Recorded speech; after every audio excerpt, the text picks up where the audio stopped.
Sneha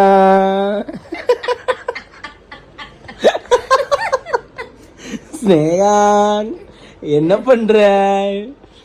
orange சாப்பிட்றியா? என்ன ஒரு ஹெல்த்தியாக இறங்கிட்டீங்க இப்போ, ஒரே ஹெல்த்தி ஃப்ரூட்ஸாக இருக்கு. காலையில் என்னன்னா லெமன் ஜூஸு, லெமனா நெல்லிக்காய் ஜூஸு, மத்தியானம் என்னன்னா ஏபிசி ஜூஸு. ஒரு மாதிரி ஹெல்த்தி ஆகி பலன்னு ஆயிட்டீங்களே, எம்ஜிஆர் மாதிரி தகன்னு மின்றீங்களே, எப்படி? டாக்டர் வைஃப்ல என் புருஷன் நல்லா வச்சிருக்கான். ஓ, அதனால என்ன ஒரே சிரிப்பு தான் போங்க. என்ன இப்பெல்லாம் நோ, கடையில வந்து எந்த ஃபுட்டுமே நாங்க வாங்குறது இல்ல, எல்லாமே வீட்டு சாப்பாடு, எல்லாமே வீட்டு சாப்பாடு தான். அது இல்லாம வந்து ஒரு ஸ்நாக்ஸ் கிடையாது எங்க வீட்டுல, இந்த மிக்சர் நொறுக்கு தீனி கிடையாது, ஃபுல்லா ஃப்ரூட்ஸ். ஆமா, அப்படியே கொஞ்சம் பாருங்க, உருட்டுனதை பாருங்க, மிக்சர் தான் சேவு தான். இல்ல அதாவது என்னன்னா, நான் சாப்பிடுறேன்னு சொல்லல, அவன் சாப்பிடுவாங்க, நான் ஃப்ரூட்ஸ் எடுத்து